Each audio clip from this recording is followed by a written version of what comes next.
Hello, आप सब कैसे हैं? आशा है कि आप सब सकुशल पूर्वक से होंगे।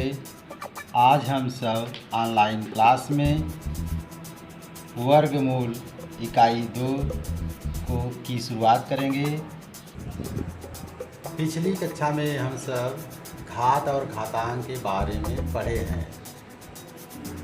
जब किसी संख्या की घात 2 हो तो हम उसे उस संख्या का वर्ग कहते हैं।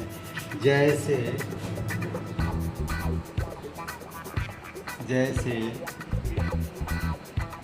2 की घाते 2 तो 2 की घात 2 या 2 का वर्ग पढ़ते हैं। अर्थात 2 की घाते 2 का अर्थ 2 गुणे 2 यानी 2 गुणे 2 बराबर ये हो जाएगा 4। इसी प्रकार 3 की घाते 2 का अर्थ हो जाएगा 3 गुणे 3, ये हो जाएगा 3 त्रिका 9, यानी 3 का वर्ग 9 आ जाएगा।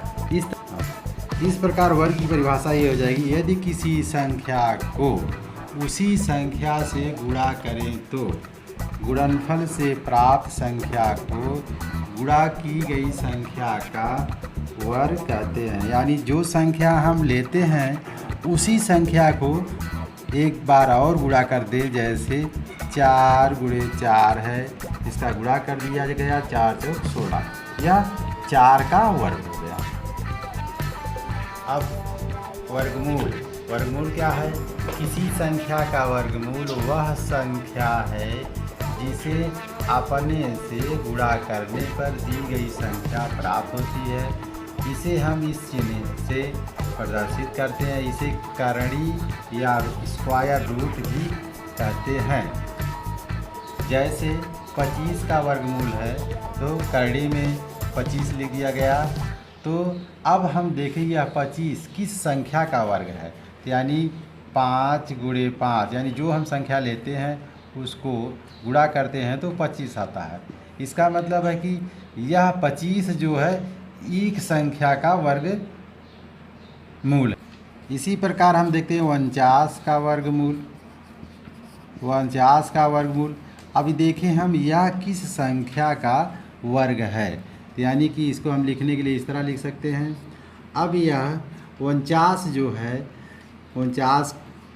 है इसको हम करें 7 गुणे 7, यानी ये 7 का वर्ग है और यह 7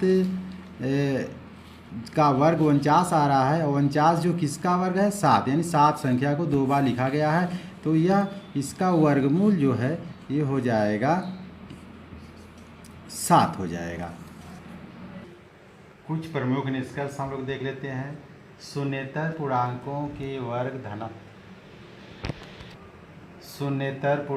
के वर्ग धनात्मक पूर्णांक अथवा प्राकृतिक संख्याएं होती हैं। जैसे 3 का वर्ग 3 की घाते 2, 3 गुणे 3 बराबर 9, यह 9 जो आया ये प्राकृतिक संख्या है।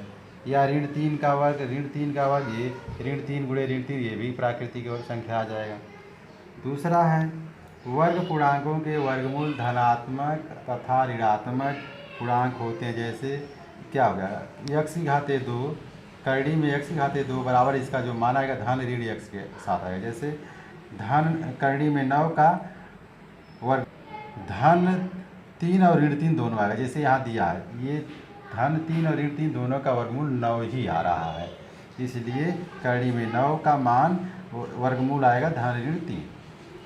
तीसरा है शून्य का वर्ग शून्य होता है।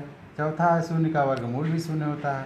पांचवा है शून्येतर परिमेय संख्याओं के वर्ग धनात्मक परिमेय या भिन्न होते हैं। जैसे 2/3 की घाते 2 बराबर 2/3 गुणे 2/3, इसका गुणा हो जाएगा 2 दूनी 4, 3 त्रिका 9, 4/9, ये धनात्मक आ गया। शून्येतर वर्ग परिमेय संख्याओं के वर्गमूल साथ साथ धनात्मक तथा ऋणात्मक परिमेय संख्या होती है। जैसे 4/9 है, इसका वर्गमूल धन ऋण 2/3 आएगा, क्योंकि 2/3 का वर्ग बराबर 4/9 होगा और ऋण 2/3 का भी वर्ग जो है 4/9 ही आएगा। अब हम लोग पूर्ण वर्ग संख्या ज्ञात करना या परीक्षण करेंगे।